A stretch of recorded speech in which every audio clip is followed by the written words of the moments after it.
말씀인 시편 102편 12절에서 13절입니다. 여호와여, 주는 영원히 계시고 주에 대한 기억은 대대에 이르리이다. 주께서 일어나사 시온을 긍휼히 여기시리니 지금은 그에게 은혜를 베푸실 때라. 정한 기한이 다가옴이니이다. 지금 시편 기자는 자신이 하나님께 기도를 드려야 하는 삶의 정황 가운데 있습니다.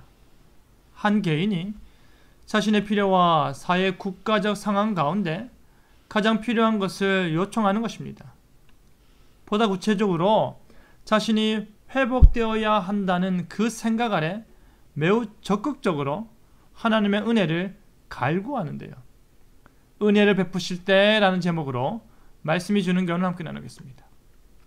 시편 기자는 여호와를 부릅니다. 자신의 기도를 들으셔야 하는 분이 바로 여호와임을 분명히 알고서 부릅니다. 인간이 만들어낸 우상이 아니라, 인간이 상상하는 가운데 의지하는 존재가 아니라 천지 만물을 창조하시고 지금 기도하는 그 자신까지도 만드신 여호와 하나님께 기도하는 것입니다. 그 창조자 하나님은 영원히 계신 분이십니다. 영원히 하나님의 통치 보좌에 앉으셔서 온 세상을 향해 자신의 뜻과 의지를 드러내시는 분이십니다. 자신에게 기도하고 간청하는 모든 자들에게 여전히 소망과 위로를 주시는 분이십니다. 바로 그와 같은 주님에 대한 기억이 대대에 이르는 것입니다. 비록 지금 시편 기자가 자신의 개인적인 삶의 정황 가운데서 하나님께 기도하고 하나님의 놀라운 인도하심을 인내하며 기다린다 하더라도 하나님은 불변하시고 하나님은 영원하시지만 자신의 삶은 너무나도 변화무쌍하고 자신의 오늘은 불안한 것들 투성이이기 때문입니다. 하나님은 사랑의 하나님이라고 하는데, 하나님은 은혜로우신 분이라고 하는데, 자신은 지금 그 사랑과 은혜로부터 너무 멀리 떨어져 있는 것 같으니 조금은 우습지 않을까 하는 고민이 들 수도 있습니다. 하지만 그럼에도 불구하고 시편 기자는 하나님의 언약적 약속들을 굳게 붙잡고 그 약속에 있어서 결코 변개치 아니하시는 창조주 하나님 여호와를 기억하고 또 기억하는 것입니다. 그러면서 하는 말이 주께서 일어나사 시온을 긍휼히 여기시리니 합니다. 자신이 택하여 그 이름을 부여하신 백성들에게 하나님의 불쌍히 여기는 마음을 보여달라는 것입니다.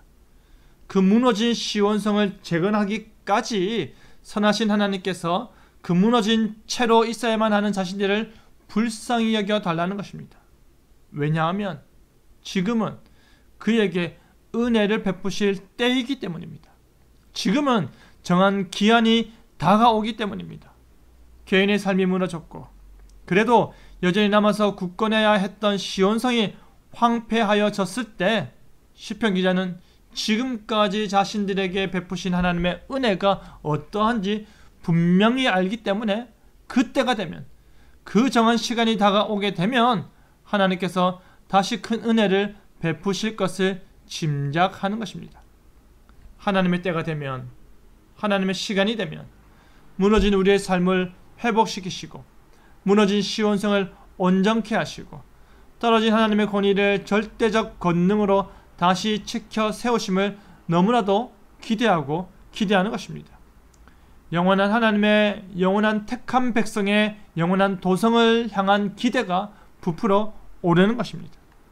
사랑하는 성도 여러분, 지금은 그에게 은혜를 베푸실 때라 정한 기한이 다가오미니이다. 시편 기자는 그 정한 기한이 다가올 때까지 인내하였습니다. 반드시 지나가야 하는 시간이 있습니다. 혼자서 지름길로 지나가고 싶은 마음은 다들 굴뚝 같을 것입니다.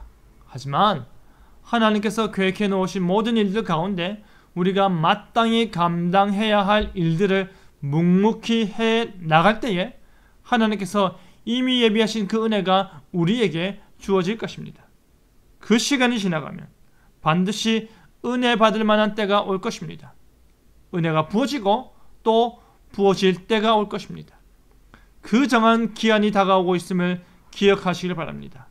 좀만 더 인내하시고 좀만 더 기도하시고 좀만 더 기억을 놓지 마시기 바랍니다. 그리하여 우리에게 즐거이 은혜 베푸실 하나님을 기대하는 저와 여러분 되기를 간절히 바랍니다. 아멘.